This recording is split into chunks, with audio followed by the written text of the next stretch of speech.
Bismillahirrahmanirrahim. Assalamu alaikum.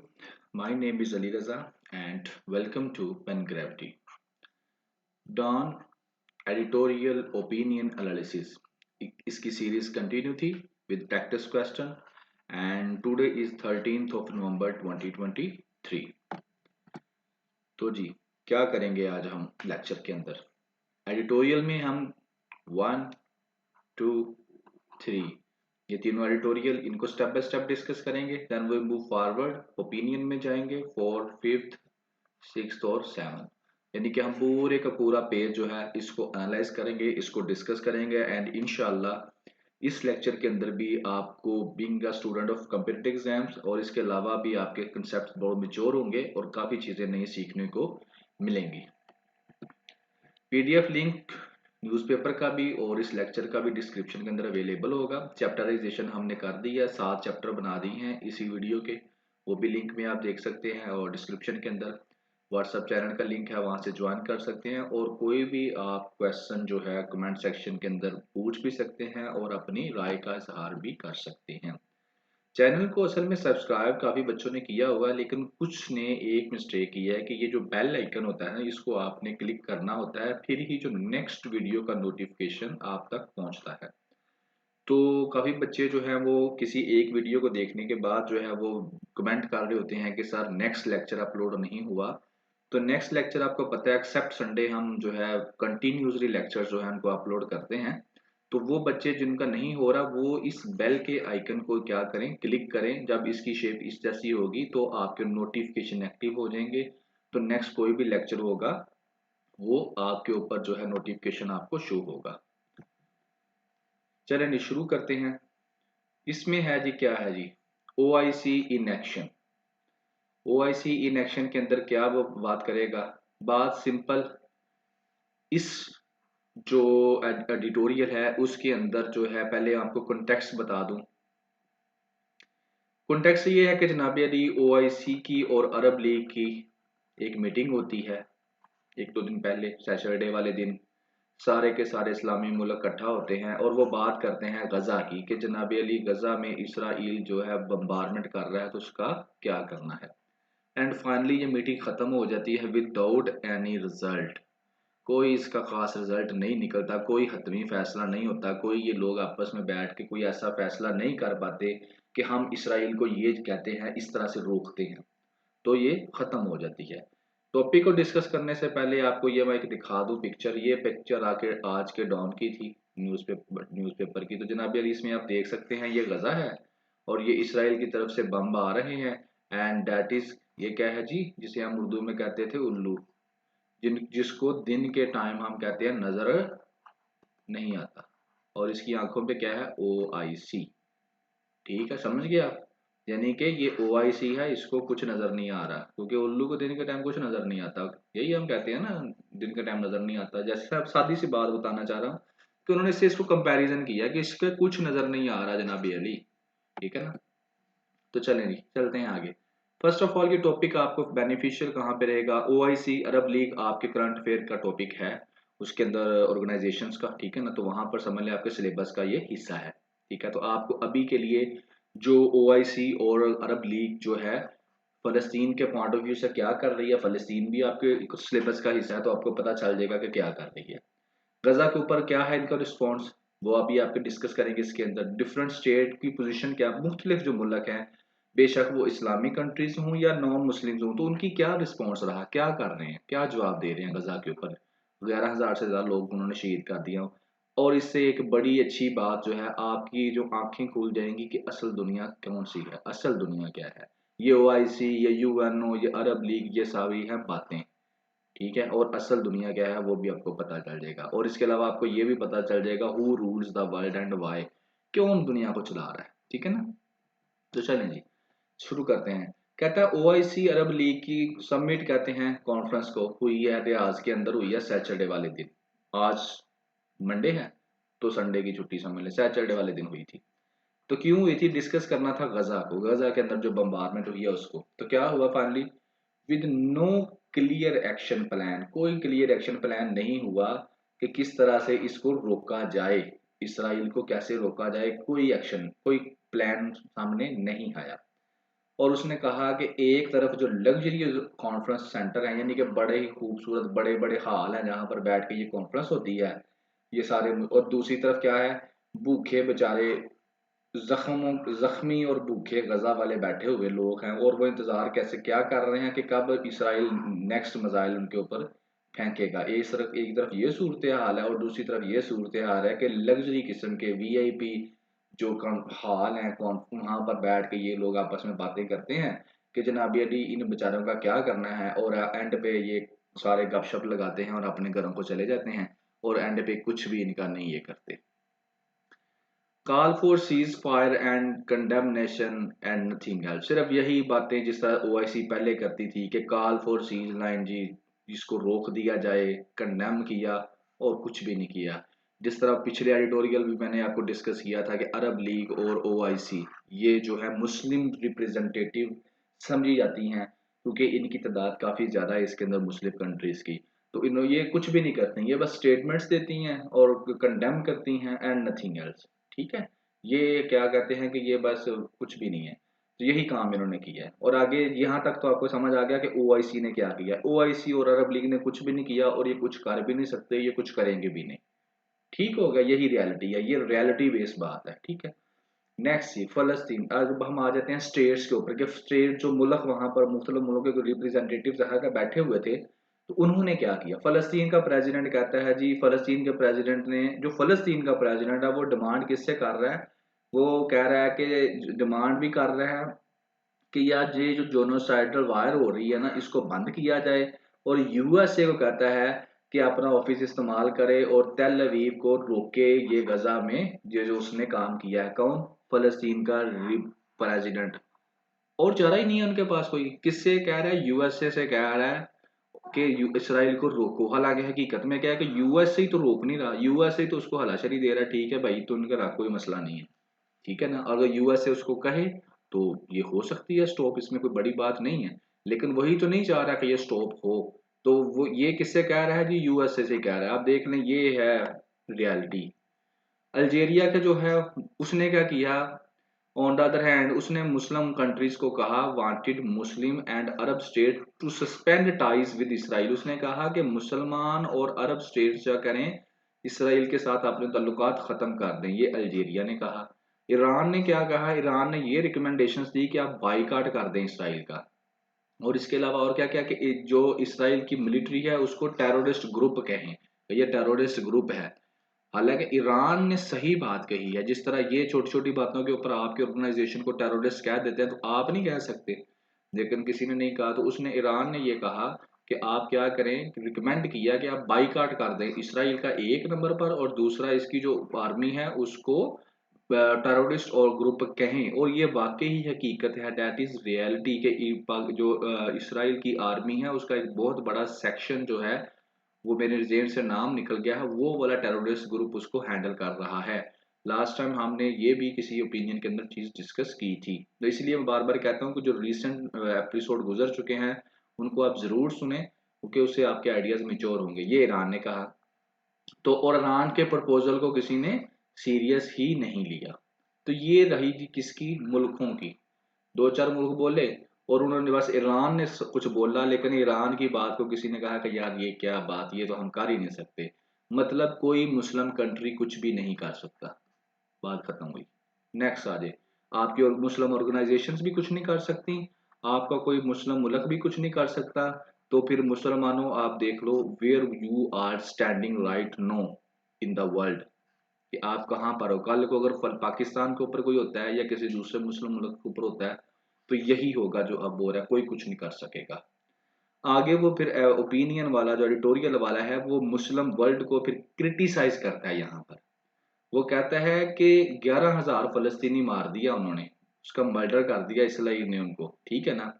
और आगे कहता है कि जो मुस्लिम वर्ल्ड है, मुस्लिम वर्ल्ड के पास क्या कहता है, स्टैंडिंग आर्मीज है। पाकिस्तान के पास देखो है ना, tens of billions of dollars हैं। सऊदी अरब के पास कितना पैसा है? थोड़ा है, बहुत ज्यादा है। इकोनॉमीज क्लाउड है आपके पास, यानी कि आपके पास आर्मी भी है, आपके पास पैसा भी है, आपकी इकोनॉमी वास्ट भी है। ये सब कुछ होने के बावजूद, ये सब कुछ होने के बावजूद मुस्लिम वर्ल्ड, आपके पास सब कुछ है जो एक जंग लड़ने के लिए चाहिए। इसके बावजूद क्या होता है, could not even agree to a common framework that would clearly communicate to Israel and its powerful backers that massacre of फलस्तीन शुड बी स्टॉप। यानी कि आपके पास क्या नहीं है, आपके पास आर्मी भी है, आपके पास पैसे भी हैं, और इसके बावजूद आप लोग बैठे हो, बात की है, लेकिन आप एक कॉमन फ्रेमवर्क आप नहीं बना सके कि आप इसराइल को एक मैसेज कन्वे कर सके क्लियर एंड कट कि जनाब फलस्तीन वालों की जो आप मार रहे हो, जो उनको कत्ल काम कर रहे हो, ये स्टॉप कर दो वरना हम ये एक्शन लेंगे। तो आप ये नहीं कर सके। तो ये आपका हाल है मुस्लिम वर्ल्ड का। आगे वो कहता है if Israel war to convinced by strong word statements, कहता है कि अगर अगर इसराइल को सिर्फ आप इस तरह से कहेंगे हम कन्विंस कर लेंगे बस स्टेटमेंट देने से, ठीक है, और कॉन्फ्रेंस करने से, तो फलस्तीन का क्वेश्चन जो है वो तो बड़ी देर का हल हो चुका होता है। यानी कि आपने पहले भी बड़ी कॉन्फ्रेंस की हैं, बड़ी स्टेटमेंट्स दी हैं, और अगर सिर्फ स्टेटमेंट देने से या सिर्फ और सिर्फ कॉन्फ्रेंस करने से हल होता तो वो फलस्तीन का बड़ी देर तक हल हो चुका होना था। ये जो पैरा है ना, ये आपको हकीकत बता रहा है मुस्लिम वर्ल्ड की कि मुसलमानों का क्या हाल है इस दुनिया के अंदर। ठीक है ना। अच्छा जी, आगे आ जाए। कहता मीन वाइल कि यहाँ वो आगे कहता है कि क्या है जी, फलस्तीन में क्या हो रहा है, लाइव स्ट्रीम जिनोसाइड हो रहा है, कि लोगों को रियलिटी ये है कि लोगों को मारा जा रहा है। वीडियोस आप देख रहे हैं, ऑनलाइन देख रहे हैं, विचुअल जेनोसाइड हो रहा है। गजा का जो हॉस्पिटल है उसके ऊपर अटैक किया गया, किसके नाम पर, कि यहाँ पर हमास के नाम पर गजा के हॉस्पिटल्स के ऊपर अटैक किया जा रहा है। और उसके अलावा कहता है कि जो आईज है ना जूफिश स्टेट की, वो क्या है, वो बता रहे हैं कि असल में वो क्या कहते हैं कि जो फलस्तीन के बच्चे हैं ना, उनको हम जब उनका मर्डर कर रहे हैं ना, तो यही है प्राइस ऑफ पे। यानी कि जो अक्टूबर 7 को इन्होंने अटैक किया था ना, अब उसकी जो जवाब है, उसकी जो प्राइस है ना, वो ये है कि हम इनके बच्चों का भी मर्डर कर रहे हैं। फ्रेंच प्रेसिडेंट ने कहा है कि जनाब अब स्टॉप कर दें किलिंग्स को, बेबीज और वुमेन्स को आप लोग ना मारें। फिर वो कहता है sadly those who have the power to stop this, वो मुल्क, वो स्टेट्स जिनके पास पावर है इसको रोकने की, तो वो क्या कर रहे हैं, वो इस या तो इसराइल की ही मदद कर रहे हैं। असल में तो वो इसराइल की ही मदद कर रहे हैं, जैसे यूएसए है या वेस्टर्न कंट्रीज है जो जो उसको कन्विंस कर सकती हैं, तो वो क्या कर रही हैं, वो इसराइली की मदद करी जा रही हैं। या फिर क्या कर रही है, इनडायरेक्टली या डायरेक्टली क्या है, इसका वो हिस्सा है। दूसरी तरफ कहता है कि हो अगर जो आम इंसान है ना, आम इंसान जिसकी पॉलिटिकल पावर जिसके पास नहीं है, मगर उसके पास कोई मोरल क्लैरिटी है, जिसके पास एक जहन है, यानी कि वो अखलाकी है, इंसानियत है उसके अंदर, चाहे वो न्यूयॉर्क में रहता है, लंदन में रहता है, सना में रहता है, या किसी भी दुनिया के हिस्से में रहता है, वो यही कह रहा है कि जनाब इस मैसकर को बंद कर दो, खुदा का वास्ता है, ये गलत है। लेकिन वो कहता है कि ग्लोबल एलीट जो है इस चीज को सुनती है या नहीं सुनती, तो फिलहाल तो नहीं सुनती। तो जनाब अली ये था आज का पहला एडिटोरियल। इसके अंदर आपको पता चल गई, बड़ी अच्छे तरीके से खुलकर आपके सामने हकीकत आ गई कि ओआईसी, अरब लीग, यूएनओ, ये जो सऊदी अरब के शहजादे हैं, अरब के बड़े अमीर हैं, ये लोग, पाकिस्तान न्यूक्लियर पावर है, ये सारी जो है ना खोखे पे बैठकर बातें करने वाली है, जो पुराने बाबे करते होते थे हमारे। कुछ नहीं बिगाड़ सकते आप उनका, और उन्होंने ये आपको साबित करके दे दिया। अब अगर आप अभी भी ना हकीकत माने तो आपकी मर्जी है। 11,000 के करीब उन्होंने मुसलमानों को मारा है, औरतों को, बच्चों को मारा है, और कोई उनको रोक नहीं सका। और ये फलस्तीन में हो रहा है, और ये किसी और मुल्क में भी होगा ना, तो ये कोई नहीं रोक सकेगा। चलें जी, इसमें इतना ही, आगे चलते हैं, इसको मैं ज्यादा नहीं अब चल। पाथ टू प्रोस्पेरिटी, ठीक है जी। प्रोस्पेरिटी कहते हैं प्रोग्रेस को, डेवलपमेंट को। पाथ रास्ता, प्रोग्रेस और डेवलपमेंट का रास्ता। अब ये जी नया सेक्शन आ गया जी, ये क्या है, ये यूनाइटेड नेशन डेवलपमेंट प्रोग्राम की एक रिपोर्ट आई है, जिसमें पाकिस्तान की डिफरेंट डिमेंशंस के बारे में बताया गया है कि पाकिस्तान ने किस किस एरिया के अंदर प्रोग्रेस की है या नहीं की है। तो ये आपका जो है ये हेल्पफुल रहेगा। हेल्थ के टॉपर में कह लें, इकोनॉमी, लेबर, वुमेन, एजुकेशन, मुख्तलिफ मेजर्स जो लिए गए हैं, फ्लड एंड क्लाइमेट क्राइसिस, तो ये सारी की सारी इसके अंदर चीज़ें जो हैं ये डिस्कस की गई हैं, और ये सारी की सारी आपके कोर्स का भी हिस्सा है, आपके सिलेबस का भी एक हिस्सा है, और एक जर्नल चीज़ें हैं, यही इन्हीं के ऊपर सीएसएस खड़ा होता है। तो ये इस रिपोर्ट है बेसिकली, उस रिपोर्ट को समराइज करके उसने एक्सप्लेन किया है कि समराइज किया है और उसके बाद एक्सप्लेन किया है कि पाकिस्तान इस रिपोर्ट में कहाँ खड़ा है। यूनाइटेड नेशन डेवलपमेंट प्रोग्राम की रिपोर्ट है, डिस्कस करते हैं जी। 24 की ये रिपोर्ट है यूनाइटेड नेशन डेवलपमेंट की। कहता है रीजनल ह्यूमन डेवलपमेंट रिपोर्ट। कौन सी है? Regional human development. Human development बहुत जरूरी है। ह्यूमन डेवलपमेंट होगी तो प्रोग्रेस होगी, ये आप अपने जहन में रख लें। इकोनॉमी को बेहतर करने के लिए ह्यूमन डेवलपमेंट का होना बहुत जरूरी है। जापान में क्या है, ह्यूमन डेवलपमेंट है, छोटा सा मुल्क है, लेकिन उन्होंने कहा ह्यूमन डेवलप किए हुए हैं, रिसोर्स डेवलप किया हुआ, ह्यूमन रिसोर्स डेवलपमेंट से हम कहते हैं। तो रीजनल ह्यूमन डेवलपमेंट रिपोर्ट है for Asia Pacific, United nation 2024 की। इसमें क्या है, एक डिटेल रिव्यू किया गया human development across the region, इस रीजन के अंदर। और इस चीज को माना गया है कि इकोनॉमिक ग्रोथ भी हुई है और रिडक्शन भी हुई है किसके अंदर, पॉवर्टी के अंदर। ठीक है, ये दो चीजें मान ली कि एक तो इकोनॉमिक ग्रोथ हुई और दूसरी पॉवर्टी के अंदर क्या हुई, रिडक्शन भी हुई। कहता है डिस्पाइट दीज एडवांसेस कुछ इट अंडरस्कोर्स, इसने क्या अंडरस्कोर किया कि डिस्ट्रीब्यूशन ऑफ बेनिफिट्स इम्बैलेंस हुआ इसके अंदर, इनकम और वेल्थ डिस्पैरिटी, कुछ चीजें यानी कि ये पॉजिटिव में गई हैं और ये जो है ये कौन सी है, ये नेगेटिव में आई हैं। ठीक है, अब नेगेटिव में जो है वो बता रहा है कि वेल्थ डिस्ट्रीब्यूशन सबके पास बराबर नहीं गई, किसी को ज्यादा मिली किसी को कम मिली। जेंडर बाइसिस, जेंडर बाइसिस यानी कि जैसे मेल फीमेल का जो हमेशा से जेंडर इश्यूज है वो भी कंटिन्यू रहा। इनफॉर्मल सेक्टर जो है वो इसमें क्या है, बड़ा है। It also highlighted the region environmental predicament, environment के हिसाब से जो चीजें हुई हैं उसको भी इसने डिस्कस किया। वो क्या है कि सस्टेनेबल ग्लोबल कार्बन एमिशन, एक ये चीज हुई है, और डिक्लाइन बायोडाइवर्सिटी हुई है। इन दो चीजों को इन्होंने डिस्कस किया इसके अंदर। पाकिस्तान के बारे में वो क्या कहता है इस रिपोर्ट के अंदर, कहता है Pakistan is spotlighted for innovation approaches to development challenges, कि पाकिस्तान ने जो भी डेवलपमेंट चैलेंजेस थे ना उसमें इनोवेशन की है, बेहतरी की है, वो नई चीजें लाकर सामने रखी हैं। Implementation of United national social innovation platform in Gilgit Baltistan and Karachi. Gilgit Baltistan और कराची की बात करता है कि वहां पर क्या किया गया, यूनाइटेड नेशंस डेवलपमेंट प्रोग्राम जो था उसकी जो सोशल इनोवेशन प्लेटफॉर्म था गिलगित बल्तिस्तान के अंदर और कराची के अंदर, वहां पर क्या किया, इम्प्लीमेंटेशन की गई है। उस इम्प्लीमेंटेशन के अलावा अब और क्या है, the report records last year flood जो 2022 में आया था, और इसके ऊपर लास्ट टाइम जो लास्ट हमारा लेक्चर था उसके अंदर फ्लड के बारे में डिटेल में डिस्कस किया गया था कि कितनी, एक ओपिनियन था कि उससे कितनी तबाही हुई थी। अगर किसी ने सुना होगा तो उसको बिल्कुल क्लियर हो गया कि व्हाट हैपेंड, उस फ्लड में क्या क्या हुआ था और कितनी तबाही हुई थी, कितनी चीजें प्रॉब्लम पाकिस्तान को फेस करनी पड़ी थी। कहता है कि इस रिपोर्ट में क्या किया गया, लास्ट ईयर के फ्लड को बताया गया जैसे ट्रिगर, कैसे वो ट्रिगर हुआ था जनाब अली, कैसे शुरू हुआ था, रैपिड ग्लेशियर डेवलपमेंट, मेल्ट, जो ग्लेशियर थे वो मेल्ट हुए, मूनसून की बारिश हुई, और इसके अलावा ये दो काम होने की वजह से वो फ्लड आया। और पाकिस्तान का जो था डिजास्टर रिस्पॉन्स, ये जो रिस्पॉन्स सिस्टम था ना पाकिस्तान का, जैसे डिजास्टर डेवलपमेंट अथॉरिटी है जो रिस्पॉन्स करती है, वो भी इतना अच्छा नहीं था। तो ये तीनों चीजों ने मिलाकर क्या हुआ, वो काफी प्रॉब्लम्स पैदा की। तो particularly the successful use of United Nation development programme supported flood mitigation infrastructure in the affected provinces.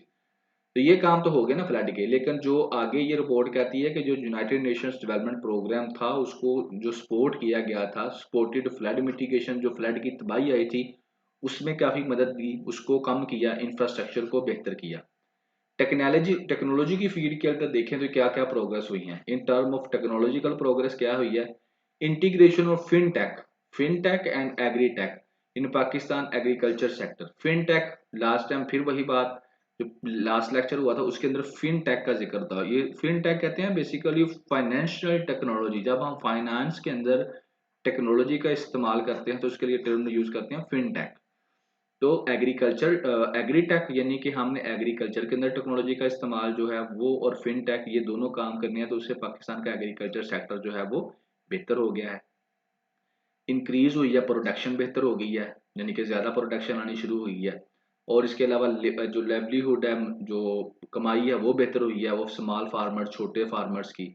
और इसके अलावा इकोनॉमिक ग्रोथ भी हुई है, ड्राइव इकोनॉमिक ग्रोथ, जब ये काम होगा तो उससे क्या हुआ, इकोनॉमिक ग्रोथ हुई, यानी कि पाकिस्तान में टेक्नोलॉजी का भी काम जो है उसकी टर्म में पाकिस्तान ने प्रोग्रेस किया। ये कौन कह रहा है, यूनाइटेड नेशंस डेवलपमेंट प्रोग्राम, इसकी रिपोर्ट कह रही है 2024 की कि पाकिस्तान ने टेक्नोलॉजी में भी प्रोग्रेस की है।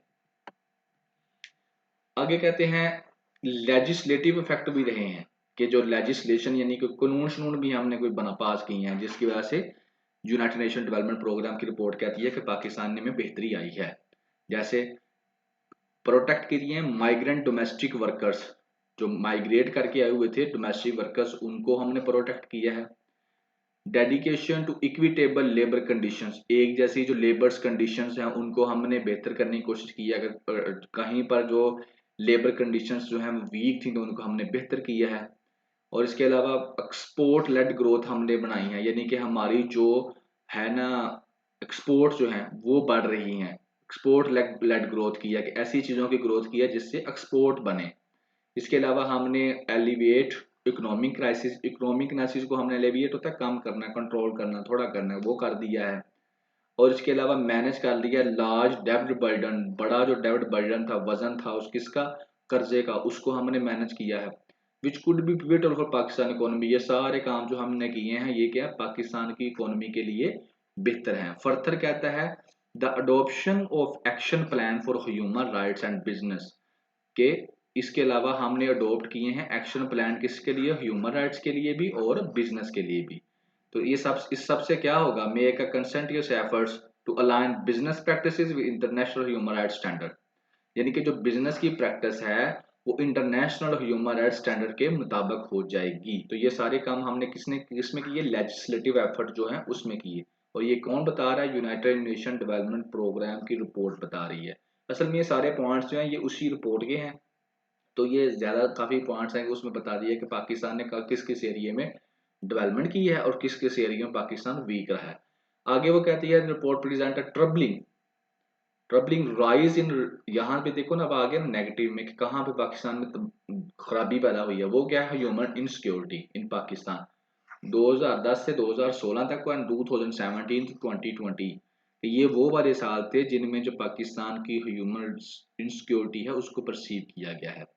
This just a pressing need to tackle socio economic vulnerabilities, यानी कि इससे क्या लगता है कि हमको क्या करना है, जो सोशो इकोनॉमिक जो प्रॉब्लम्स हैं उनको हल करना चाहिए। और इसके बाद अ comparative analysis of historical GDP, जो पाकिस्तान का पीछे जो जीडीपी गुजर चुका ना पर कैपिटा, तो उससे क्या होता है हमें पता चलता है insight into our economic history. जब भी इकोनॉमी की हिस्ट्री को हम देखते हैं ना तो हम per कैपिटल का इकोनॉमी का जीडीपी जो पिछला होता है उसको देखते हैं, उसको एनालाइज करते हैं। जब हम उसको एनालाइज करते हैं ना तो हमें पता लगता है कि हमारा जो आने वाला फ्यूचर है वो कैसा होगा।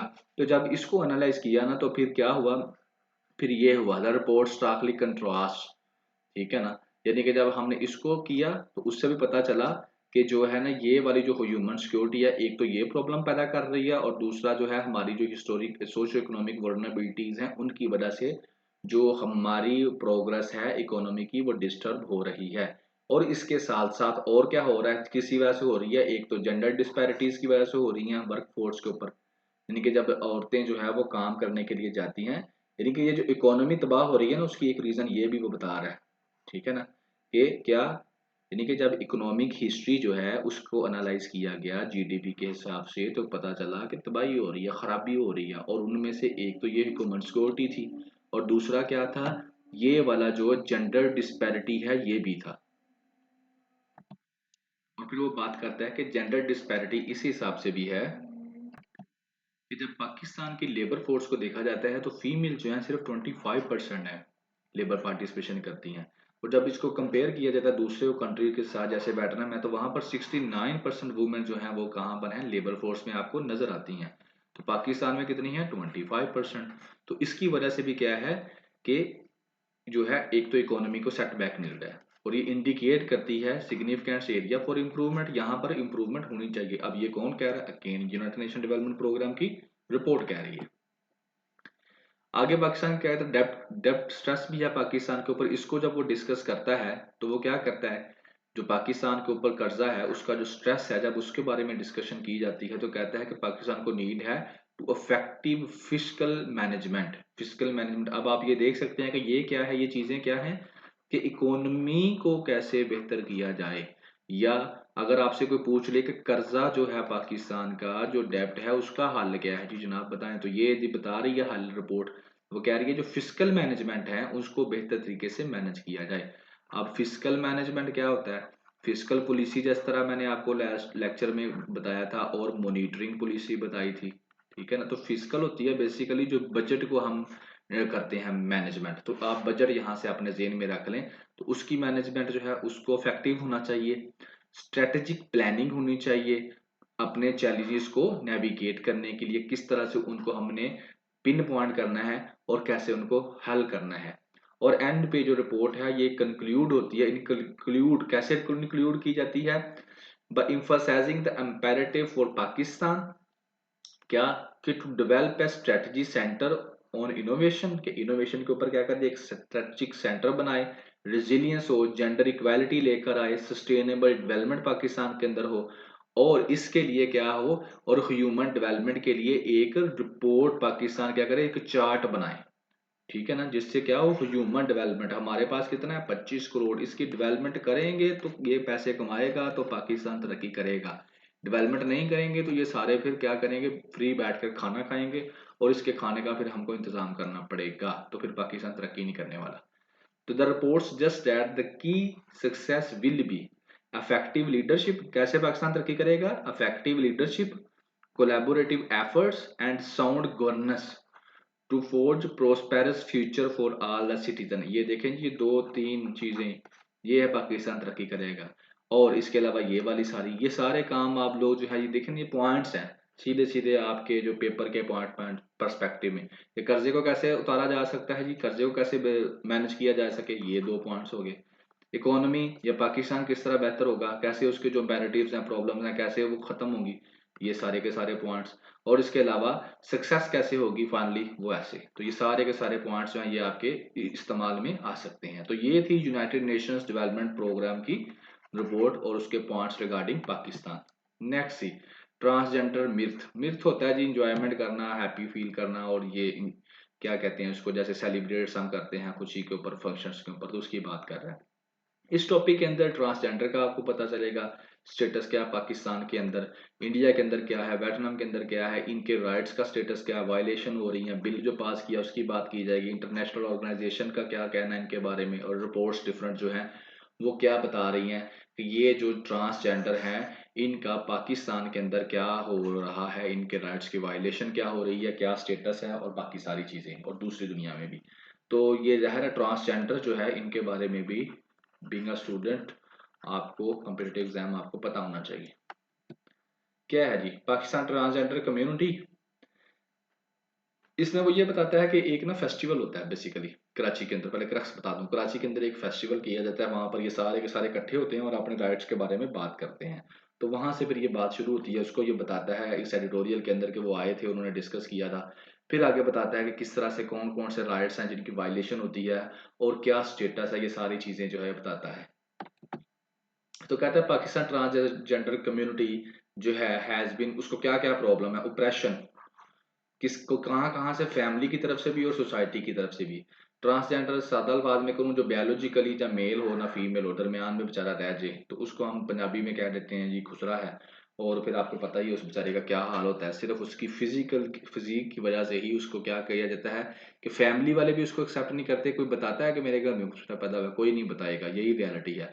और सोसाइटी वाले भी उसे क्या करते हैं, ये दोनों मिलकर उस बेचारे की जिंदगी को तबाह कर देते हैं, हालांकि इसमें उसकी पैदाइश में उस बेचारे का कोई कसूर नहीं होता, ठीक है ना। वो एक बस ठीक है कोई बायोलॉजिकल फैक्टर की वजह से जो है वो उसकी ये सूरत हाल हो जाती है। लेकिन हम लोग इंसान इतने जालिम हैं कि हम उसके घर वाले भी उसको एक्सेप्ट नहीं करते, उसकी फैमिली सोसाइटी भी हमारी उसको एक्सेप्ट नहीं करती, और फिर वो आइसोलेशन में चला जाता है और सारी जिंदगी कैसे गुजारता है, you all guys know better.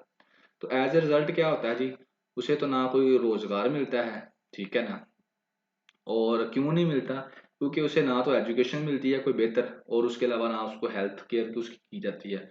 तो जब एजुकेशन नहीं होगी तो फिर रोजगार ने भी नहीं मिलेगा, और इसके अलावा ऐसे रोजगार जिसमें एजुकेशन का होना जरूरी नहीं है तो वहां पर भी उसको हम लोग काम नहीं करने देते, उसको तंग ही करते हैं। तो यही है हमारी सोसाइटी की रियलिटी पाकिस्तान की। कहता है इसके इस सारे प्रॉब्लम्स के ऊपर जो बात हुई है इसके अगेंस्ट जो है कराची में हिजरा फेस्टिवल हुआ है फ्राइडे वाले दिन, ठीक है ना। तो वहां पर पाकिस्तान भर में से जो है ना वहां पर जो आए थे वो सारे के सारे जो है अक्रॉस पाकिस्तान के सारे ट्रांसजेंडर वहाँ पर इकट्ठे हुए और उन्होंने एक स्लोगन भी अपना जो है वो इंट्रोड्यूस करवाया, एग्जिस्टेंस रेजिस्टेंस एंड रेजिलियंस। ये स्लोगन वो अपना इस्तेमाल करते रहे। और ये बाद में जो रैली है ये आर्ट काउंसिल ऑफ पाकिस्तान वहाँ पर ये ख़त्म हो गई और वहाँ पर जो पार्टिसिपेंट्स ने उन्होंने बात की इनके राइट्स की कि इनको राइट्स देना चाहिए और बस बात रैली ख़त्म हो गई।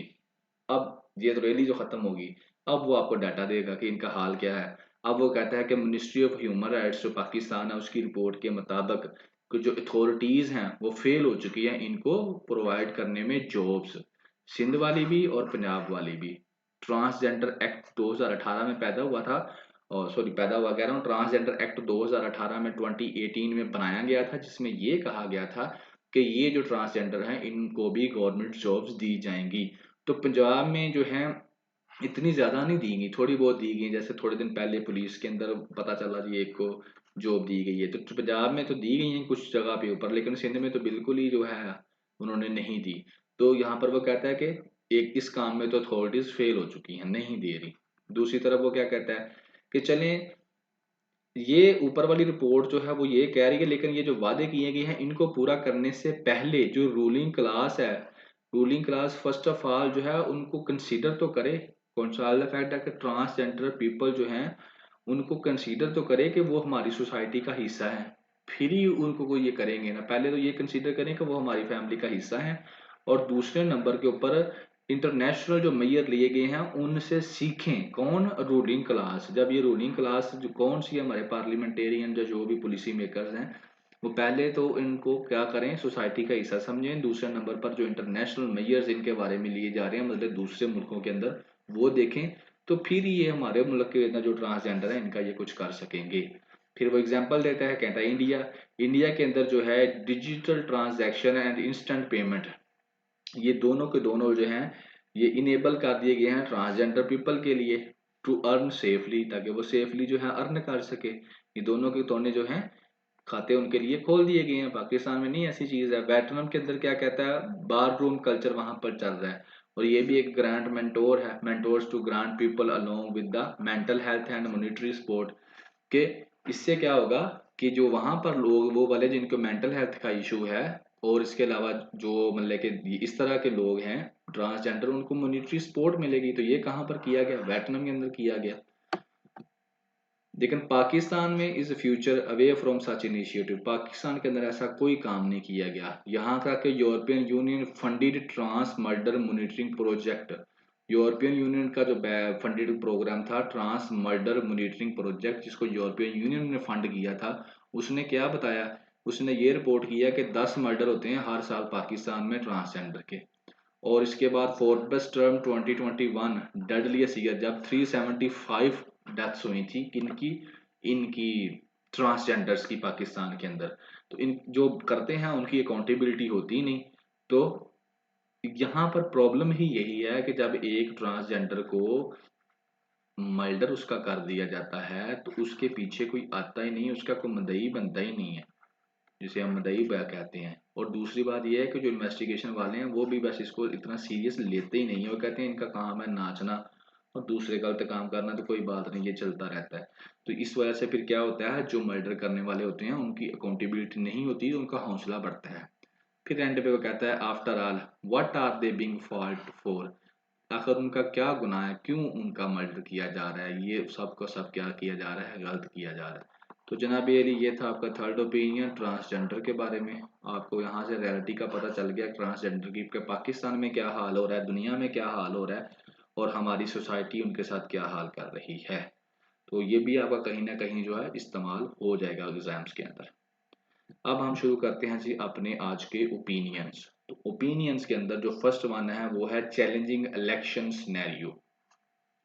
चैलेंजिंग इलेक्शन सिनेरियो के अंदर बेसिकली ये जो है मलिया लोधी साहबा ये क्या बताती हैं, पाकिस्तान के अंदर इलेक्शंस की डेट अनाउंसमेंट हो गई है तो सबसे बड़ी बात है वो कहती हैं कि क्या फ्री एंड फेयर होगा। ठीक है, फिर इलेक्शंस की हिस्ट्री के ऊपर चली जाती हैं, बात करती हैं। फिर पाकिस्तान की प्रॉब्लम्स, यहाँ पर मैंने जहाँ पर ये लगाया हुआ है निशान, ये बहुत अच्छा है। यहाँ पर वो बिल्कुल एग्जैक्ट यहाँ से आपको पता चलेगा what are the basic problems of Pakistan, तो वो यहाँ पे हाईलाइट कर देती हैं।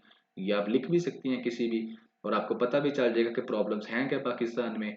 पार्टी मैनिफेस्टो की बात करती हैं जी, पार्टी मैनिफेस्टो के ऊपर पूरी की पूरे एक पीछे ओपिनियन भी गुजर चुका है, पढ़े जनाब अली, सुने प्रीवियस लेक्चर्स को। वोटर टर्नआउट की बात करती हैं कि कितना होना चाहिए, यूथ की बात करती हैं कि जो नई यूथ आई है उसके कितने वोटर्स हैं, न्यू वोटर्स कितने हैं। फिर पंजाब की बात करती है, तो ये सारे का सारा क्या है जी, डेमोक्रेसी, इलेक्शन। ठीक हो गया जी। तो इसके ऊपर ये सारी की सारी बात होगी, और ये अल्टीमेटली आपका डेमोक्रेसी के अंदर यूज होगा कि फ्री एंड फेयर इलेक्शंस होंगे तो डेमोक्रेसी बेहतर होगी। और फिर हमारा आपको पता होगा कि पाकिस्तान की जो यूथ है, पाकिस्तान की कितनी पॉपुलेशन है, वो यंगस्टर्स हैं। तो ये सारी की सारी चीजें इसके अंदर डिस्कस की जाएंगी। तो जी मलिहा लोधी साहबा कहती हैं क्या जी, शुरू करते हैं। कहती हैं February 8 कह दिया गया है जी, इलेक्शन की डेट है, ठीक है ना। एंड इस ये कहने से अब चलो कुछ हद तक तो ये पता चल गया कि इलेक्शन होंगे पाकिस्तान के अंदर, ये प्रॉब्लम तो खत्म हुई। लेकिन अब वो कहती है कि क्या अब इलेक्शन फ्री एंड फेयर होंगे। अब नेक्स्ट क्वेश्चन तो ये है, अब डाउट्स ये हैं कि ये वाले जो डाउट्स हैं, जो पीटीआई के जो लीडर्स हैं, इमरान खान साहब, उनको अरेस्ट कर लिया गया था, ऑन गोइंग एव ऑफ अरेस्ट। और इसके अलावा उनके जो काफ़ी नज़दीकी पार्टी के मेन बंदे हैं उनको भी अरेस्ट किया गया है। तो इस सूरत हाल में अब क्या क्या कैसे कह सकते हैं कि इलेक्शन फ्री एंड फेयर होंगे। और इसके अलावा जो पार्टी है उसने क्या किया है, लिस्ट दी है इलेक्शन कमीशन को कि कौन कौन से मसाइल उनको पेश आ रहे हैं। तो इस सूरत हाल में कहती है कि फ्री एंड फेयर इलेक्शंस कहना ये सही रहेगा। ठीक है जी, नेक्स्ट आगे चलते हैं। आगे वो कहती है कि जो सर्वे करवाया गया है गॉलप पाकिस्तान ने इन जून 2023, और उस ओपिनियन के अंदर ये only a quarter of Pakistan, सिर्फ एक क्वार्टर, क्वार्टर बेसिकली कहते हैं 1/4 को, जैसे कि ये हाफ और इसका एक हिस्सा, सिर्फ इतने से लोगों ने कहा है कि हाँ इलेक्शन फ्री एंड फेयर होंगे। और वो ट्रांसपेरेंसी के ऊपर जो है, फेयरनेस के ऊपर यकीन रखते हैं, सिर्फ इतने से लोग। और बाकी जो हैं वो कहते हैं नहीं। बाकी जो वो लोग हैं, मेजोरिटी जो है वो इस चीज़ के ऊपर बिलीव नहीं करती कि जनाब अली क्या होगा, इलेक्शन फ्री एंड फेयर होगा। तो जब वो बिलीव नहीं करती तो फिर इससे एक खदशा है कि वोटर का जो टर्न आउट है वो लो रहेगा। फिर वो पाकिस्तान की हिस्ट्री के बारे में बात करती है कि इलेक्शंस जो थे हिस्ट्री में भी डिस्प्यूटेड ही रहे हैं पाकिस्तान की हिस्ट्री के अंदर। और वो इसमें क्या कहती है कि irregularities and ballot fraud, rigging हो जाना, बैलेट फ्रॉड हो जाना, ये पाकिस्तान की हिस्ट्री में बड़ी दफा देखने में आया है। तो कैसे हम कह सकते हैं कि जो फरवरी का इलेक्शन होगा वहां पर पॉलिटिकल इंजीनियरिंग नहीं होगी। फिर वो आ जाती हैं पाकिस्तान जो कंट्री है वो टू डेज कहती है मल्टीप्लिसिटी ऑफ चैलेंजेस, कौन कौन से चैलेंजेस पाकिस्तान फेस कर रहा है, यहाँ पर वो चैलेंजेस सारे के सारे वो बताएगी।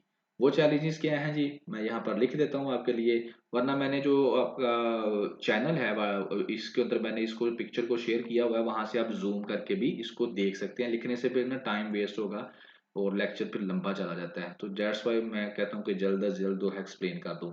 चैलेंजेस क्या क्या है। नंबर 1 वीक गवर्नेंस है, आप लिख सकते हैं weak governance number 1। Economic stagnation, stagnation होता है एक जगह पे रुक जाना, इकोनॉमिक स्टैग्नेशन है।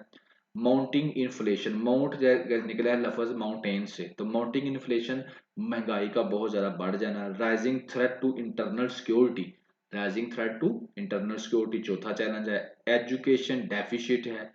अनकंट्रोल्ड पॉपुलेशन ग्रोथ है। Erosion of the institutional capacity है of the apparatus of governance. तो ये कुछ चैलेंजेस 5 6 उसने आपको गिनवाए हैं, एग्जैक्ट फिट होते हैं आपके पेपर के, एग्जैक्टली नो किसी कुछ भी कहने के बाद, यानी कुछ भी कहने की जरूरत नहीं, डायरेक्ट फिट होते हैं। चैलेंजेस कह लें, प्रॉब्लम्स ऑफ पाकिस्तान कह लें, कुछ भी कह लें, तो ये आप लोग पाकिस्तान में डाल सकते हैं आराम से। तो इसका जो सोल्यूशन वो बताती है, वो ये कहती है कि इसका सोल्यूशन एक ही है, वो क्या है, इकोनॉमिक रिकवरी। जब इकोनॉमिक रिकवरी होगी तो सारी की सारी जो प्रॉब्लम्स हैं वो हल हो सकती हैं। और ये वाला जो सोल्यूशन है, ये जो हमारे बच्चे हैं या हमारे जो वोटर्स हैं वो सुनना चाहते हैं, किससे, जो पार्टी के लीडर्स हैं, मुख्तलिफ किस्म की जो पार्टीज हैं उनके जो लीडर हैं जब वो आते हैं तो भाषण देते हैं, तो उनसे वो सुनना चाहते हैं। ये नहीं सुनना चाहते कि क्या क्या प्रॉब्लम्स हैं, वो ये सुनना चाहते हैं व्हाट आर द सॉल्यूशंस। तो कहती है कि जो लीडर्स हैं पॉलिटिकल पार्टीज के जो इलेक्शन में आ रहे हैं उनके लिए एक बड़ा अच्छा चांस है कि वो एक प्यारा सा सलूशन बनाकर इन लोगों को दें कि जब हम आएंगे तो हम कौन से इश्यूज को टैकल करेंगे, सिर्फ टैकल नहीं करेंगे बल्कि तरीका भी बताएं कि किस तरीके से हम टैकल करेंगे, किस तरीके से हम वो सॉल्यूशंस आपको देंगे। तो ये एक बड़ा अच्छा टाइम है पॉलिटिकल पार्टीज के लीडर्स के लिए। और इसको वो कहती होती है party manifesto. Party manifesto last time भी डिस्कस हुआ था, अभी फिर मैं रिपीट कर देता हूँ। पार्टी मैनिफेस्टो आप कह लें कि एक छोटी सी किताब होती है, डायरी होती है, कुछ भी कह लें, नोटबुक होती है, और उसके अंदर पार्टी का मैनिफेस्टो लिखा होता है, यानी कि पार्टी जब अगर गवर्नमेंट में आएगी तो कौन कौन सी प्रॉब्लम्स इसने चूज करके रखी हैं और उन प्रॉब्लम्स को कैसे हल करेगी, ये सारा का सारा उसके अंदर लिखा होता है, जिसे आप पार्टी का विजन कह सकते हैं, पार्टी की आइडियोलॉजी कह सकते हैं कि अगर हम गवर्नमेंट में आते हैं तो हमने दिए ये वाले देखे हैं इश्यूज प्रॉब्लम्स, तो इन इश्यूज के लिए हमने ये वाला हल तलाश करके रखा हुआ है और इसको हम इम्प्लीमेंट करेंगे और इस प्रॉब्लम को हल कर देंगे। तो ये होता है पार्टी मैनिफेस्टो। और इस पार्टी मैनिफेस्टो को सुनकर लोग क्या करते हैं, उस लीडर को वोट देते हैं और बाद में उसी के ऊपर देखा जाता है कि इस बंदे ने क्या किया है, अपनी जो वादे थे उनको पूरा किया है या नहीं किया। तो कहती है जब पार्टी मैनिफेस्टो में ये लिखे ना इकोनॉमी को कैसे रिकवर करना है, फिर वो आगे कहती है कि पाकिस्तान की ज्यादातर जो पॉलिटिकल पार्टी हैं इनके पार्टी मैनिफेस्टो एक जैसे ही होते हैं, कोई इतना इनमें फर्क नहीं होता। और इनके जो रले मिले होते हैं एक दूसरे की तरफ देख के लिख लुक लेते हैं, क्योंकि इन्होंने कौन सा इम्प्लीमेंट करना होता है, एक फॉर्मेलिटी इन्होंने पूरी करनी होती है। और बल्कि ये जो प्रोग्राम अक्सर अक्सर देते हैं वो इम्प्लीमेंटेबल ही नहीं होते, ऐसे ऐसे प्रोग्राम देते हैं। तो कहती है लेकिन इनको चाहिए कि एक अच्छी अच्छी सी ये क्या करें, अपनी कंपेन करें, उस कंपेन के अंदर पार्टी मैनिफेस्टो अच्छा सा बना कर दें, स्पेशली जिसके अंदर जो इकोनॉमी है उसके प्रॉब्लम्स को सॉल्व करने के बारे में बताया गया हो। एंड फाइनली आगे ये चलती है और आगे ये कहा जाकर ये वाला जो है ना, ये पक चैलेंजेस, ये तो आपका पेपर में सिलेक्ट डायरेक्ट फिट होगा, और बाकी मैनिफेस्टो भी आप लिख सकते हैं डेमोक्रेसी के अंदर। टॉपिक के अंदर democracy, good governance, party manifesto की बात कर सकते हैं आप, ठीक है ना। नेक्स्ट आ जाए, कहती है कि at least 3 aspects of the election will be note worthy. अब यहाँ पर वो 3 एस्पेक्ट्स ऑफ इलेक्शन के बताएगी आपको, जो कि कहती है बहुत जरूरी है। पहला है वोटर टर्नआउट। वोटर टर्नआउट की बात करते हुए क्या कहती है, वोट फर्स्ट वन क्या है, वोटर टर्नआउट। वोटर टर्नआउट के बाद में कहती है कि इससे पता चलता है कि जो इलेक्शंस हैं वो फ्री हुए हैं या नहीं हुए। अगर तो टर्नआउट बहुत लो रहे, बहुत थोड़े लोग जो हैं वो वोट डालने के लिए आए, तो इसका मतलब है कि लोगों को इलेक्शन कमीशन ऑफ पाकिस्तान के ऊपर भरोसा नहीं है, और इलेक्शन कमीशन ऑफ पाकिस्तान को भरोसा नहीं था तो वो वोट डालने के लिए नहीं आए। तो इसका मतलब है कि टर्नआउट लो है। तो उससे भी पता चलता है कि जो मतलब कि इलेक्शन फ्री एंड फेयर नहीं हुए। और उसके अलावा जो पार्टी जीत कर जाती है उसके लिए भी क्या करना, उसको भी इतना वो एज इतनी मतलब कि पार्टी को भी इतना मजा भी नहीं आता, और उसको इतना मजा उन्होंने क्या लेना कि यानी कि पार्टी की इतनी मकबूलियत नहीं होती, ठीक है ना। उसको इतने लोगों को मैंडेट जब नहीं मिलता तो उसकी इतनी रिस्पेक्ट भी नहीं मिलती। फिर वो बताती है पिछले सालों में कितना टर्नआउट रहा। कहती है 2018 में रहा 51%, 2013 में रहा 53%, एंड 2008 में रहा 44%, एंड 2002 में रहा 41%, और सबसे लोएस्ट जो रहा वो 2002 के अंदर रहा 41%। और आगे वो बात करती है कि अगर ये जो 44% से भी नीचे चला जाए तो इसका मतलब है कि जो पार्टी जो है पब्लिक ऑफिस में आई है 44% से भी नीचे लेकर वोट, तो उसका जो अगर इतना थोड़ा है तो उसके जो रिप्रेजेंटेटिव है ना उनकी इतनी क्रेडिबिलिटी नहीं होती। सेकंड की फैक्टर को डिस्कस करते हुए बात करती है यूथ वोट की, कि पाकिस्तान के अंदर जो यूथ वोट है उसकी बात करती है। वो कहती है ये जो है ये भी बड़ा रिजल्ट्स को डिस्टर्ब करने वाला चीज है। कहती है जुलाई 2030 के अंदर जो इलेक्शन कमीशन है उसने बताया कि जो 18 से 35 साल के अंदर बंदे हैं ना वो 45% है ऑफ इलेक्टोरेट का। कितने, 45% इलेक्टोरेट के, और जिसका फिगर कितना है कायदा, 5 करोड़ 70 लाख, एंड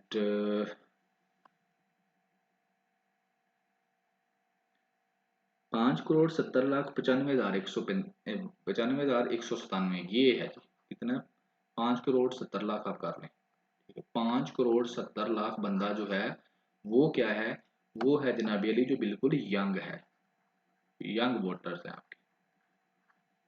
5 करोड़ राउंड कर लेते हैं 6 करोड़, जो इलेक्शन कमीशन ऑफ पाकिस्तान की लिस्ट में है, कितनों में से? 12 करोड़ में से। 12.6 करोड़ टोटल है वोटर जो है, और उसमें से जनाबी अली 5 करोड़ 70 लाख जो है वो क्या है, यंगस्टर्स ही हैं बिल्कुल। तो ये वाले जो यंगस्टर्स है ना, ये बड़ा काम को कर सकते हैं चेंज। तो कहते हैं कि ये लेटेस्ट नंबर है, and the size of the electorate is around 128 million. Size of the electorate कितना है? 128। और हम वैसे पॉपुलेशन आई थिंक तो 225 मिलियन है, और 128 मिलियन है इसका साइज। तो इसमें वो कहती है कि आप देख सकते हैं कि जो वोटर्स है ना, यंगस्टर्स, वो क्या करते हैं, इस इलेक्शंस को क्या सिनेरियो चेंज करने में बड़ी मदद दे सकते हैं। एंड एक और चीज वो कहती है कि 22 मिलियन जो वोटर्स हैं वो बिल्कुल न्यू हैं, बिल्कुल new, first time they are going to vote. Election में 2018 के इलेक्शन, सिंस दो जब से 2018 का इलेक्शन हुआ है उसके बाद क्या है, 22 मिलियन नए ऐड हो गए हैं, जो कि 18% है किसका, आपके वोटर्स का। 18% नए बंदे आए हैं जो पहली दफा वोट देने आ रहे हैं। तो फिर आप समझ सकते हैं कि they are going for PTI, और पीटीआई को इन लोगों ने कैद करके रखा हुआ है। आगे चलते हैं जी।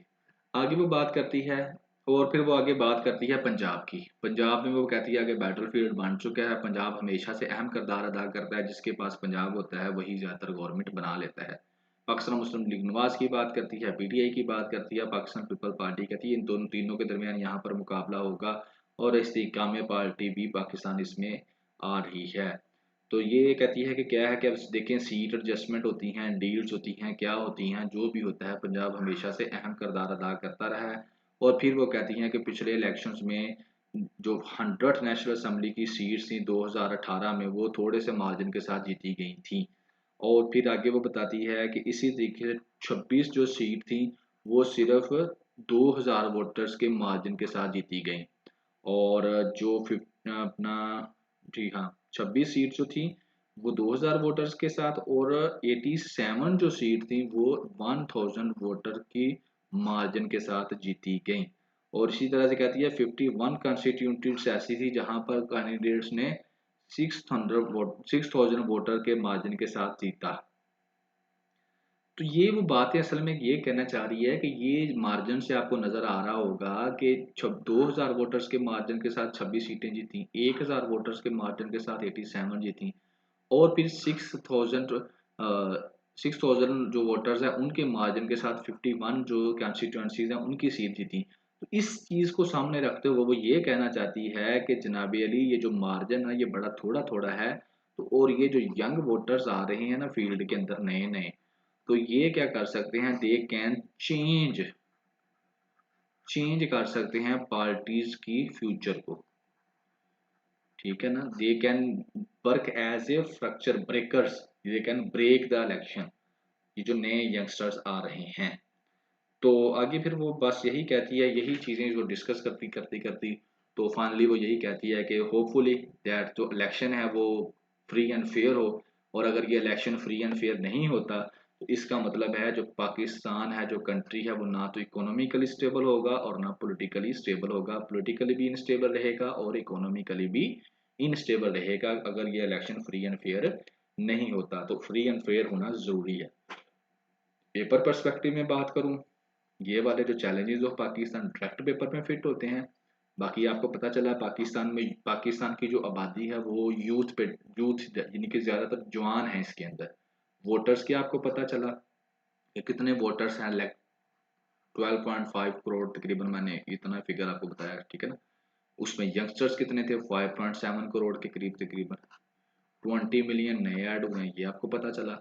और इसके अलावा फ्री एंड फेयर इलेक्शंस की बात इसने की है। तो जनाब ये था इस ओपिनियन के अंदर। आगे आ जाए जी। आगे वो कहता है वाई वी शुड केयर।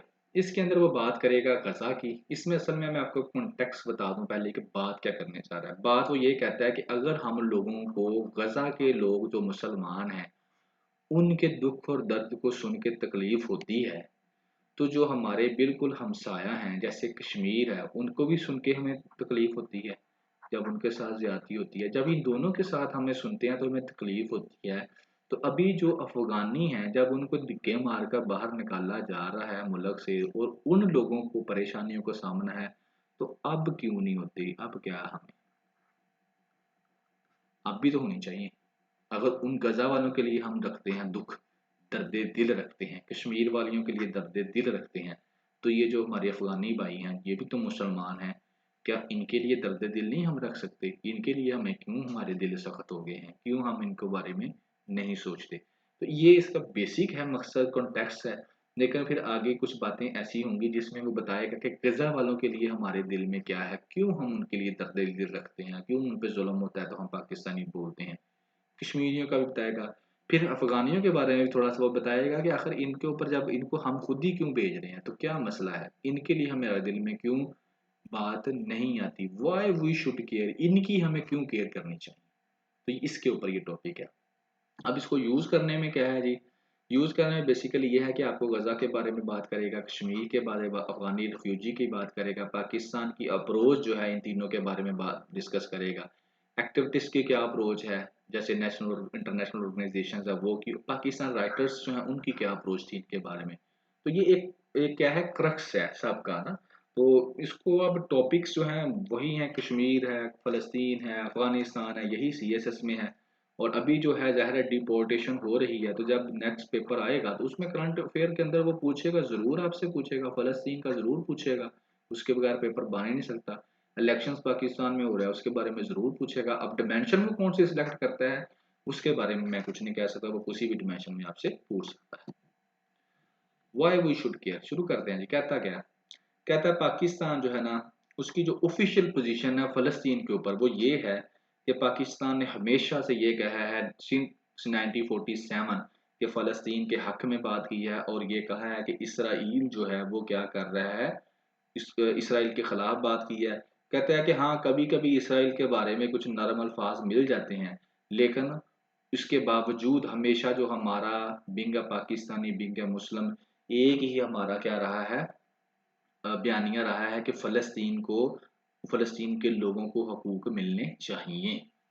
अब वो कहता है कि जो पाकिस्तानी सोसाइटी है ये सपोर्ट करती है फ़लस्तीनियों को, और ये आइडिया कैसे आया, क्यों करती है, क्या वजह है? तो कहता है इसमें एक वजह ये है कि इस्लामिक नेशनलिज्म है and Muslim religious and cultural affiliation है, कि यानी कि हम उनको इसलिए करते हैं क्योंकि एक तो वो मुसलमान हैं, और मुसलमान होने की वजह से क्या है, हमारा उनके साथ एक रिश्ता बन गया है, और उस रिश्ते की वजह से, मुसलमान होने की वजह से हम उनको सपोर्ट करते हैं। और इसी कहता है कि इसी तरह के सेंटीमेंट्स जो है हमारे कश्मीर वालों के लिए है कि वो भी हमारे मुसलमान भाई हैं। तो हमारा ये सारी की सारी जो हमारी पाकिस्तानी अवाम है इस वजह से क्या करती है, यही हमारे इनके बारे में सेंटीमेंट्स हैं। कहते हैं कि चलें ठीक है, ये दो पैरेलल ट्रेंड्स चल रहे हैं, ठीक है ना, कि politics of Islamic political actors and supporters. कहता है कि इसी में जो जमात इस्लामी है ना, पाकिस्तान की जमात इस्लामी, वो भी इसी चीज़ को सपोर्ट करती है इस्लाम के बेस के ऊपर, ठीक है ना। और वो क्या करती है, एक स्ट्रगल है एज ए रिलीजियस वन से वाला, वो क्या कहती है कि अब ये जो इस जमात इस्लामी है ना, उसने भी यही काम किया है, उसने जो गज़ा का इशू है ना, उसको क्या बना दिया है, एक सिविलाइजेशनल क्लैश बना दिया है इस्लाम के दरमियान और वेस्ट ज़ायोनिज़्म के दरमियान, ठीक है। उसने भी यही प्रेज़ेंट किया है, किसने, जमात इस्लामी ने भी यही प्रेज़ेंट किया है कि ये क्या है, एक इस्लाम के खिलाफ और इस्लाम का जो ज़ायोनिस्ट हैं या वेस्ट है उसके खिलाफ क्या है, ये एक लड़ाई है। और यही हमारी जो कंट्री है, हमारा जो मुल्क है, सिंस 1999 तब से पाकिस्तान के अंदर भी इसी तरह से सोचा जा रहा है, लोग भी ऐसे ही सोचते हैं इसको। और ज़्यादातर जो पाकिस्तानी हैं वो इस गज़ा को इसी शक्ल में देखते हैं, ठीक है। आगे वो बात करता है, कहता है जो मुस्लिम सॉलिडेरिटी है, म्यूजिक है फॉर, अब वो कहते हैं कि इसी मुस्लिम सॉलिडेरिटी को ये जो हमारे पाकिस्तानी सोचते हैं और जो पॉलिटिकल पार्टी सोचती हैं, फिर यहाँ पर वो कहता है कि यही जो इस पैरे के अंदर, कि यही वाली जो थी, ये पहले जो हमारे शायर लिखते थे ना, वो भी ऐसी कहानियां लिखते थे जिनमें वो मुसलमानों के साथ अपनी सॉलिडरिटी जो है वो बयान करते थे। जैसे कि कहते हैं कि फर्स्ट जनरेशन के जो उर्दू लैंग्वेज के इंटेलेक्चुअल थे एंड ऑफिशियल थे, स्पेशली 1950 और 1970 के दरमियान, जैसे कुर्रतुल्लाह शहाब साहब हैं और मुफ्ताज मुफ्ती साहब हैं, तो वो कैसे जो मुमताज मुफ्ती साहब हैं, अपना कुरतुल्लाह शहाब साहब हैं, वो लिखते थे। और उन्होंने एक दफ़ा एक ना सेक्रेट मिशन के बारे में लिखा कि जिसमें उनको फेक ईरान का पासपोर्ट दिया गया और वो इसराइल गया, फिर उसने एक रात मस्जिद अल-अक्सा में गुजारी और वहां पर वो ड्रीम देख रहा था कि उसने फ़लस्तीन की जो है ना उसको आज़ाद करवाया। तो ये क्या है, कहता है इस तरह की स्टोरियां भी लिखी गई थी गजा के बारे में, और ये एक ट्रेंड था और इसको लोग पढ़ते भी थे, और इस वजह से लोगों के जो ज़हन है पाकिस्तानी अवाम के हमेशा से इस गज़ा को इसी शक्ल में देखते हैं। वो कहते हैं पिछली 7 जो डिकेड गुजरी हैं पाकिस्तान की, तो फ़लस्तीन को हमने क्या किया, हमेशा से सपोर्ट जो दी है, हमेशा से जो है जो भी हम उनके लिए कर सकते थे हमने उनके लिए किया है। जैसे कि कहता है कि हमारी ऑनलाइन कोलेशन रही है, इसके अलावा translator and academic Haider Shah की बात करता है, कहता है उन्होंने उर्दू लैंग्वेज में पब्लिश की हैं, ठीक है ना। और prominent progressive such as Fahmida Riaz, कहते इन आप राइटर्स की बात कर रहा है जिन्होंने क्या किया था, फलस्तीन के हक में लिखा था, फलस्तीन के बारे में, जैसे हैदर शहाब और फहमीदा रियाज, किश्वर नहीद, फैज अहमद फैज, अमजद इस्लाम अमजद, इन सब ने अपने जो काम है उसके अंदर क्या किया, फलस्तीन के साथ सोलिडरिटी जो है वो शो करवाई। अब वो कहते हैं कि ये जो सॉलिडिरिटी उन्होंने शो करवाई थी ना इन राइटर्स ने, वो वाली नहीं थी, यानी कि उन्होंने ये नहीं कहा था कि ये इस्लाम की वजह से हमने सॉलिडिरिटी नहीं शो करवाई, बल्कि क्या थी उनकी जो थी, वो थी बेसिकली ह्यूमैनिटेरियन बेसिस के ऊपर, यानी कि यूनिवर्सल ह्यूमनिज्म, जिस तरह हमने अभी भी पीछे पढ़ा है कि दुनिया में कोई भी इंसान जिसके पास जो मोरल वैल्यूज की कदर करता है, तो पहले एडिटोरियल में हमने देखा है कि वो बेशक लंदन का है, बेशक फ्रांस का है, उसने कहा है कि यार इस लड़ाई को बंद करो। तो यही ये राइटर्स करते थे, ये क्या करते थे कि ये जो है ये यही बात करते थे कि ह्यूमैनिटेरियन बेसिस के ऊपर ये बात करते थे, ऐसी बात नहीं करते थे कि ये जनाब अली ये क्या हो रहा है, वो क्या हो रहा है, ये इस्लाम की लड़ाई है या उसकी लड़ाई है, नहीं। नेक्स्ट वो बात करता है progressive into struggle.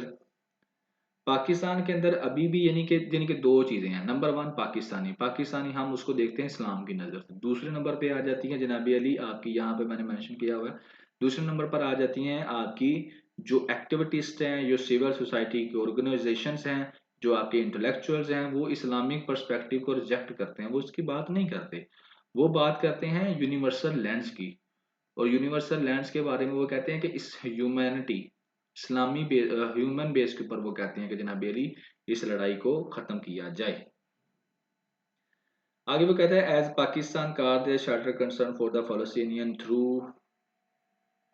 Humiliation Gaza and West bank.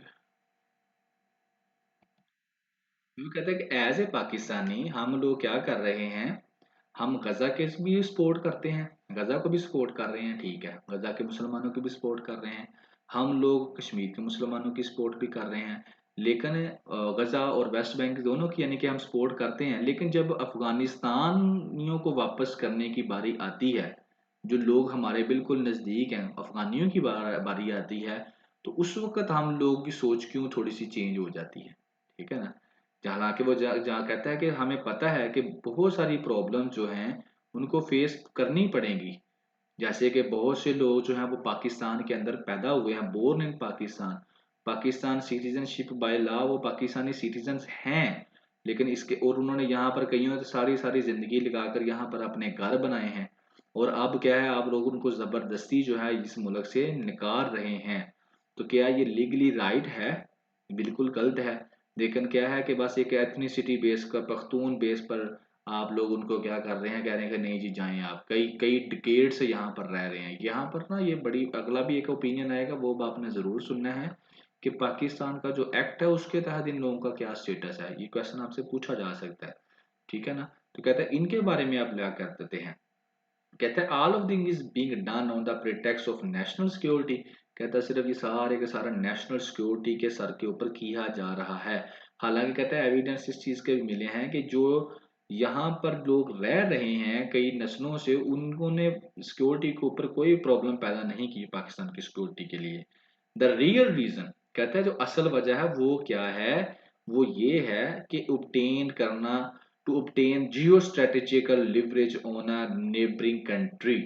कि जो हमारे नेबरिंग कंट्रीज हैं उनको ऊपर एक जियो स्ट्रेटेजिकल हमने क्या करना चाह रहे हैं, वजन डालना चाह रहे हैं कि हम बेहतर हैं, हम सीरियस हैं, हम सिक्योरिटाइज करते हैं चीज़ों को, ठीक है ना। और डोमेस्टिक रीजनल इश्यूज के ऊपर हम देखना चाह रहे हैं कि हम जो है क्या कर रहे हैं जी, हम बड़े बेहतर हैं, हम चीज़ों को बड़े बेहतर अंदाज में कर रहे हैं और आइंदा से हम पाकिस्तान को बड़े बेहतरी की तरफ लेकर जाना चाह रहे हैं। यानी कि हम क्या करना चाह रहे हैं कि जो अफगानिस्तान है उसके ऊपर हम प्रेशराइज उसको करना चाह रहे हैं। और आगे कहता है कि रिसेंट गॉलप की जो आई है ना शोज, उसमें क्या कहा है कि नीड टू एक्सटेंड डोमेस्टिकली, कि इन लोगों के ऊपर थोड़ा रहम करना चाहिए। 80% इनमें से जो हैं respondent agree with the government. अब देखें, कहता है कि 80% पाकिस्तानी जो हैं वो क्या है, गवर्नमेंट से, जो पाकिस्तान की गवर्नमेंट एक्शन ले रही है ना इनको वापस भेजने का, उससे सेटिस्फाइड है कि हाँ ये सही कर रही है। ये कहती है, कहता है कि ये हाल है इनका। हालांकि वो कहता है कि ये जो स्पोर्ट है गवर्नमेंट एंड जनरल जानोफोबिया, कि हालांकि इनका कहता है कि कोई वहां पर घर नहीं है, no home to return to, लेकिन इसके बावजूद क्या है कि हम लोग क्या कर रहे हैं, मुसलमान भी हैं, सारा कुछ है, गजा के बारे में हमारे अंदर बड़ी दिल रहमी है और दूसरों के बारे में बड़ी दिल रहमी है, लेकिन कश्मीर के बारे में है, लेकिन अफगानिस्तान के पर्सपेक्टिव में हम 80% मुस्लिम जो पाकिस्तानी जो है वो क्या कह रहे हैं, सपोर्ट कर रहे हैं गवर्नमेंट को कि हाँ जी पाकिस्तान की सिक्योरिटी ज़्यादा इंपॉर्टेंट है, लिहाजा जो है आप इन लोगों को वापस भेज दें और ये इनको वापस भेजना चाहिए। और ये भी हमें पता है कि वहां पर जाकर इनका क्या हाल होने वाला है अंडर द काबुल एडमिनिस्ट्रेशन। तो कहता है ये आप खुद ही देख लें कि वाई वी शुड केयर, ये हाल है यहाँ पर, हमें इनका ख्याल क्यों नहीं आ रहा। तो जनाब मेरी ये था आपका तीसरा ओपिनियन। अब हम चलते हैं अपने फोर्थ ओपिनियन की तरफ। नेक्स्ट जनाब है आपका क्लाइमेट अडाप्टेशन। अब यहाँ पर ये हुआ है कि ये लेक्चर मैंने स्पीक अप तो कर दिया था but due to some reason ये रिकॉर्ड ही नहीं हुआ, तो दैट्स वाई इसको दोबारा करना पड़ रहा है जी। क्लाइमेट क्राइसिस का ये टॉपिक होगा जी, बेसिकली क्लाइमेट अडॉप्टेशन अप्रोच क्या है वो डिस्कस की जाएगी। यूनाइटेड नेशंस की रिपोर्ट क्या कह रही है, पाकिस्तान कहाँ स्टैंड कर रहा है, पाकिस्तान ने जो नेशनल अडॉप्टेशन प्लान बनाया है वो क्या है, वुमेन्स किस तरह से इम्पेक्ट हो सकती हैं, पाकिस्तान की एबिलिटी क्या है कि इसको इम्प्लीमेंट करवा सकता है या नहीं। इसके अंदर उसने कहा कि जो पाकिस्तान की प्रॉब्लम्स हैं वो ये बता रही हैं कि पाकिस्तान इसको इम्प्लीमेंट नहीं करवा सकता। और क्लाइमेट अडाप्टेशन, तो क्लाइमेट क्राइसिस आपका मेन टॉपिक रहेगा। ये जो वो मैंने वही बताया वो पहले ही लिख लिख के मैं एक्सप्लेन कर रहा था but unfortunately that was not recorded, so मैंने इसको हम दोबारा मैंने कि इधर से बोल लेता हूँ। बेसिकली होता क्या है जी, वो ये कहती है कि गजा के अंदर जो जंग लगी हुई है ना, उस जंग की वजह से अब ये पता चल रहा है कि COP28 जो होनी थी ना, उस वो साइडलाइन हो गई है, उसके कोई खातर ख्वाह फायदा नहीं होने वाला। COP28 का ठीक हो गया, कोई फायदा नहीं होने वाला, साइडलाइन हो जाएगी। और आगे वो कहती है वर्ल्ड मेट्रोलॉजिकल जो सोसाइटी है ना उसकी रिपोर्ट आई है, उस रिपोर्ट के मुताबिक 2027 तक जो टेम्परेचर है वो 1.5 डिग्री जो है वो इंक्रीज कर जाएगा। अब इसका मतलब क्या है, इसका मतलब ये है कि जो टेम्परेचर प्री इंडस्ट्रियल इरा का था, इंडस्ट्री लगने से पहले, इंडस्ट्रियल रेवोल्यूशन आने से पहले जितना टेम्परेचर था उससे +1.5 डिग्री ज्यादा हो जाएगा टेम्परेचर। ठीक हो गया है, ये इसके अंदर वो बात करती है। और इसमें वो जो है बात करती है कि अब क्या है कि ये सारा कुछ तो हो रहा है, टेम्परेचर बढ़ रहा है, लेकिन अब क्या है, क्लाइमेट एक्शन का टाइम है, अब एक्शन लेना पड़ेगा, अडॉप्टेशन करनी पड़ेगी। अडॉप्टेशन में ये है कि जनाब अली वो काम जिनकी वजह से टेम्परेचर बढ़ रहा है वो नहीं किए जाने चाहिए, जैसे जो ग्लोबल जो है ग्रीन हाउस गैसेस जो निकलती हैं उनको कंट्रोल किया जाए। और ऐसी चीज़ें जिसकी वजह से क्या होता है टेम्परेचर बढ़ता है, जैसे कि वो फॉसल फ्यूल्स जो जलाने से कार्बन डाइऑक्साइड धुआं निकलता है उनको भी क्या कर देना चाहिए, बंद कर देना चाहिए। आगे वो यूनाइटेड नेशंस डेवलपमेंट प्रोग्राम की बात करती है रिपोर्ट की, और वो रिपोर्ट ये कहती है कि $387 बिलियन चाहिए एक साल के लिए। ठीक है, कितने चाहिए, 387 बिलियन जो हैं वो चाहिए डेवलपिंग कंट्रीज के लिए एक साल में। इतने पैसे चाहिए ताकि वो कंट्रीज क्या कर सकें, क्लाइमेट अडॉप्शन प्लान कर सकें। और ये पिछली दफ़ा जो पैसे बताए थे उनसे $47 बिलियन ज़्यादा हो गए हैं। एक चीज़ तो ये हो गई। और दूसरी तरफ वो ये कहती है कि जो पाकिस्तान जो शेरी रहमान थी फाइनेंस मिनिस्टर थी, उन्होंने कहा था कि पाकिस्तान को चाहिए $348 बिलियन 2030 तक क्लाइमेट अडॉप्शन करने के लिए। और इनमें से वो कहती है $86.2 बिलियन पाकिस्तान को 2016 तक मिल गए थे, लेकिन 2030 तक कितने देने हैं? $348 बिलियन। अब ये पैसे किस लिए आएंगे? ये पैसे आएंगे क्लाइमेट अडाप्टेशन प्लान के लिए कि कोई ऐसे काम किए जाएं जिससे धुआं कम निकले और क्लाइमेट बेहतर हो और जो तबाह हुए हैं उनकी बेहतरी की जा सके। COP28 को करवाने का मकसद भी यही था। फिर यहाँ पर वो फ्लड की बात करती है जो 2022 का है, जिसमें 1/3 ऑफ पाकिस्तान की जो है तबाही हो गई थी एरिए की। तो उसके लिए पाकिस्तान ने नेशनल अडॉप्टेशन प्लान बनाया है। और ये जो नेशनल अडॉप्टेशन प्लान था, इसके अंदर जो रिकमेंडेशंस दी गई थी वो मिक केनली की जो थी रिपोर्ट उसके मुताबिक दी गई थी। तो जो मिक केनली ने रिपोर्ट ने दी थी, अब मिक केनली की रिपोर्ट ये कहती है कि जो ये पैसे हैं वो क्या किए जाएं, उन लोगों के ऊपर लगाए जाएं जो क्या है उनके कंपनसेशन पे लगाए जाएं। कंपनसेशन के ऊपर ये पैसे लगाए जाएं। ठीक है ना। अब वो आगे एक और भी बात करती है कि पाकिस्तान ने नेशनल अडॉप्टेशन प्लान बनाया है 11 साल बाद, पहले ही लेट बनाया है। लेकिन चलें COP28 होने से चलो पहले पहले इन्होंने बना लिया है। और ये प्लान हमने बनाया है 2030 तक 7 साल के लिए।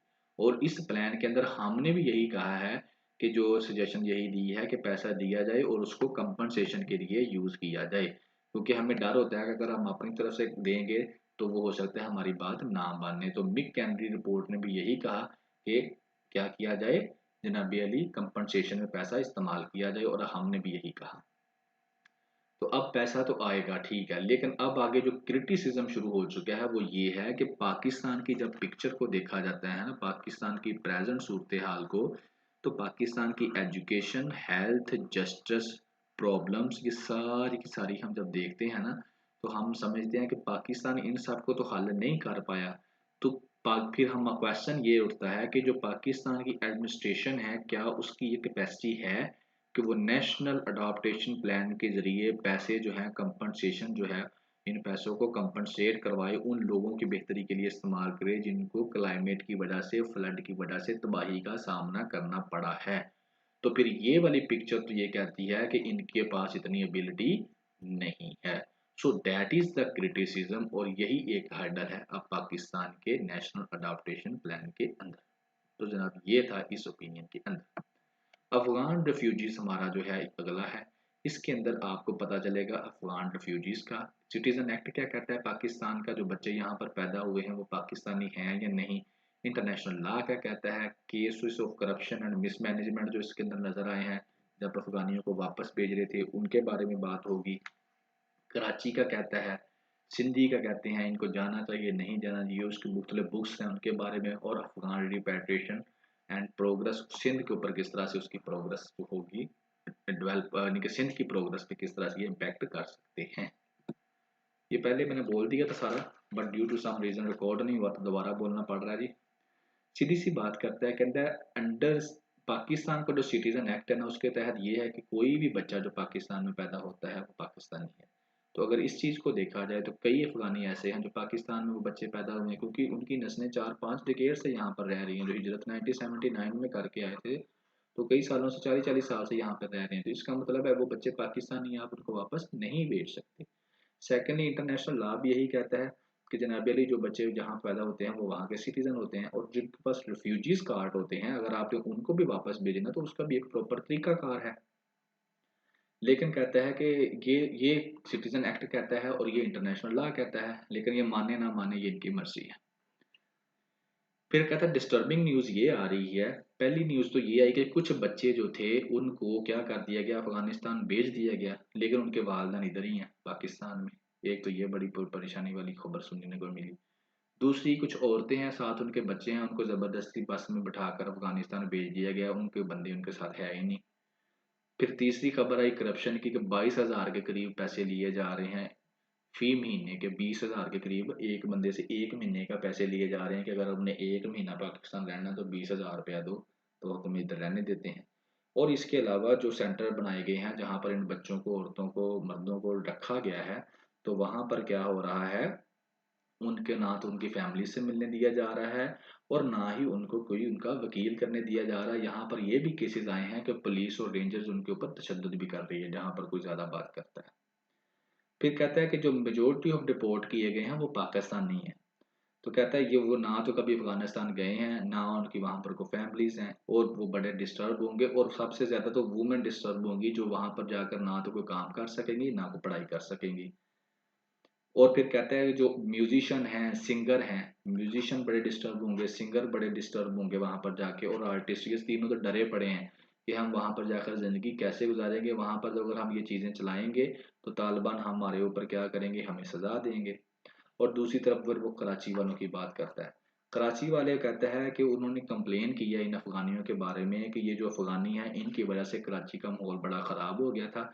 यहाँ पर जो गन कल्चर था कराची के अंदर, ड्रग्स का कल्चर था, ये इन लोगों ने इंट्रोड्यूस करवाया, क्योंकि वो कराची वाले अफ़गानियों में और केपीकी के लोगों में कोई इतना ज़्यादा फ़र्क, पख्तून में इतना ज़्यादा फ़र्क नहीं करते। फिर उन्होंने बताया कि जनाब ये जो कराची की जो शेयर होल्डर्स बन चुके हैं बिजनेस के अंदर, ठीक है ना, हर चीज़ के अंदर, कंस्ट्रक्शन कंपनियों के अंदर, रियल एस्टेट के अंदर, ठीक है ना, इनको नज़र आता है। यहाँ तक कि रोड के साइड पर जो रेहड़ियाँ लगी होती हैं उनके अंदर भी इनका हिस्सा होता है। फिर इसके अलावा उसने कहा कि इन लोगों ने क्या किया है कि हर काम के अंदर, यानी कि ये इनकी है, टेक्सटाइल के अंदर इनका हिस्सा है, इलेक्ट्रॉनिक्स गुड्स के अंदर ये लोग काम कर रहे हैं, क्लोथ के अंदर, शूज़ के अंदर, जितने भी बिजनेसमैन मार्केट है सारी की सारी इन लोगों ने कैप्चर की हुई है। और इसके अलावा जो रोड कराची की जो कंस्ट्रक्शन साइड है वहाँ पर एज ए लेबर भी ये काम कर रहे हैं, कराची के जो स्टेशन है वहाँ पर एज ए कुल्ली भी यही लोग काम कर रहे हैं, तो इन्होंने कैप्चर किया हुआ है कराची के बिजनेस को। तो इन जब चीज़ों को देखा जाए तो जो सिंधी हैं वो इस चीज़ से बड़े खुश हैं कि जनाब ये अफगानी वापस चले जाएं, ताकि ये जो बिजनेस है ये हमारे कंट्रोल में आ जाए। ठीक हो गया जी।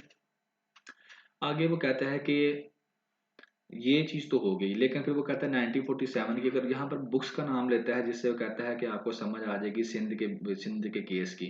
The case of Sindh, G M Syed ने लिखी है। The case of Karachi and Sindh under one unit, both by professor Ejaz Ahmed Qureshi ने लिखी है। 2 किताबों का नाम लेता है।